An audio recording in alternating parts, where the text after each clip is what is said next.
Salut tout le monde et bienvenue dans cette nouvelle exploration. Aujourd'hui, on plonge dans des documents historiques vraiment fascinants qui retracent une vie absolument spectaculaire. On va analyser ensemble l'histoire du père James Cotaill.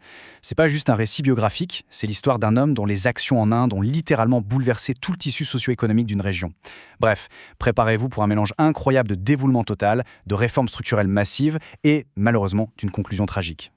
Mais juste avant de décortiquer sa vie, je veux qu'on s'arrête une seconde sur ces mots. C'est saisissant, non ? Ces paroles, elles ont été prononcées par un homme qui venait tout juste de passer 70 heures à agoniser. Il avait été poignardé 13 fois, je dis bien 13 fois, par des tueurs à gages.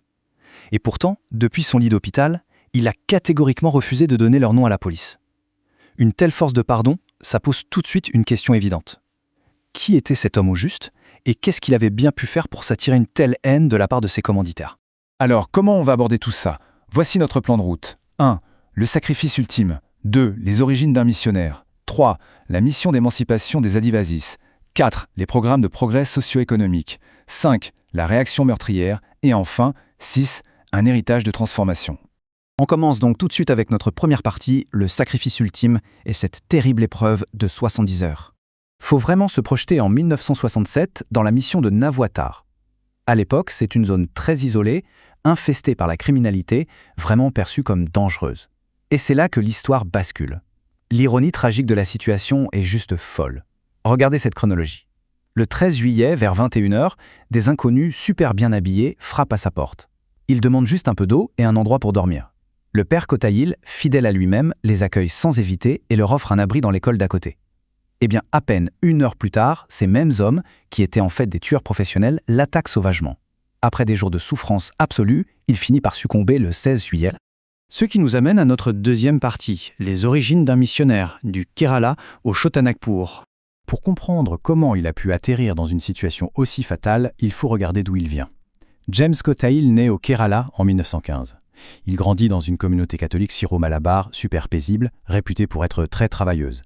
Les documents de l'époque le décrivent tous comme un jeune homme intelligent, d'un naturel très calme, sérieux et surtout pas du tout agressif. Le contraste est donc complètement dingue entre sa personnalité hyper discrète et le champ de bataille social ultra violent qu'il va choisir pour sa mission. Et ça fait la transition parfaite vers la troisième partie, la mission d'émancipation des Adivasis ou comment créer un choc systémique. Ce champ de bataille, il se trouve dans la région de Ranchi Gumla, là où vivent les populations Oraon. On est dans un endroit où les inégalités sont extrêmes. Les sources nous brossent un tableau très clair de la dynamique de pouvoir de l'époque. D'un côté, on a les Diku, les gens venus de l'extérieur, les propriétaires terriens, les fameux amindars, les prêteurs sur gage. Ils ont toutes les terres, tout le capital. Et de l'autre, on a les Adivasis, les tribus autochtones.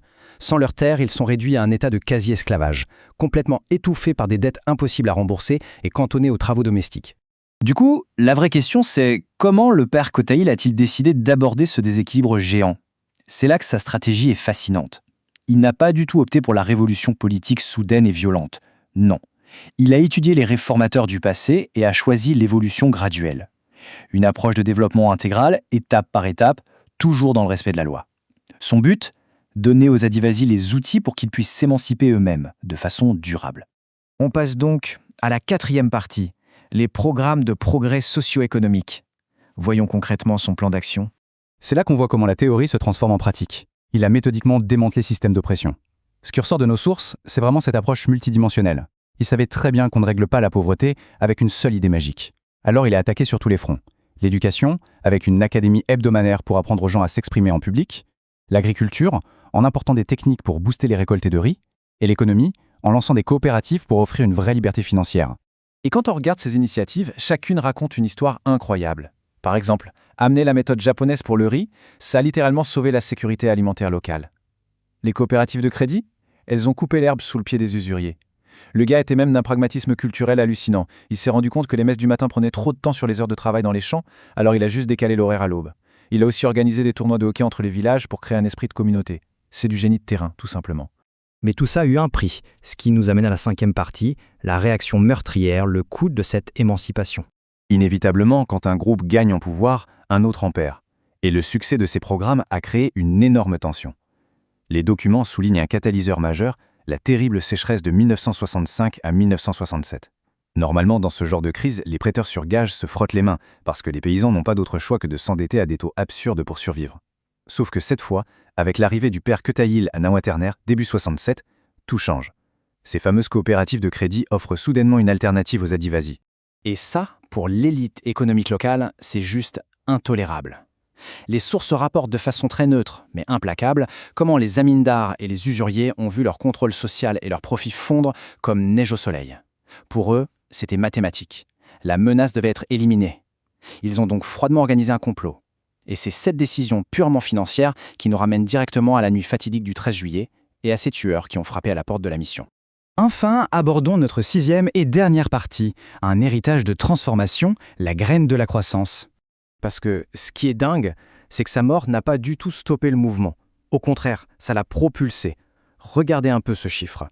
Plus de 4000. Pour mettre ça en perspective, quand il est arrivé, la mission comptait environ 1000 fidèles. Aujourd'hui, les registres montrent plus de 4000 chrétiens dans la zone de Nawatanr. L'Église est devenue le cœur battant de la région. La croissance de la communauté était tout simplement explosive au fil des décennies. Et ce graphique illustre parfaitement la victoire de sa vision, surtout au niveau de l'éducation. On ne parle plus de petites classes. On parle de 2000 élèves au collège, presque autant au lycée, et des centaines d'autres dans une section anglophone. Le rêve du père Kotaïl, qui était persuadé que l'école était la seule vraie clé pour sortir les Adivasis de la misère, c'est aujourd'hui une réalité concrète et chiffrée. Des milliers de jeunes en bénéficient en ce moment même. Et cet impact monumental, il est officiellement reconnu. On a des documents comme cette lettre rédigée par l'archevêque en 2019 pour un centenaire qui l'écrivent noir sur blanc. Le sacrifice du père Kotaïl n'a pas été vain. Il a été le moteur direct de la justice sociale, du développement scolaire et de l'entraide dans toute cette partie du pays. On arrive à la fin de cette présentation et je voulais qu'on termine là-dessus.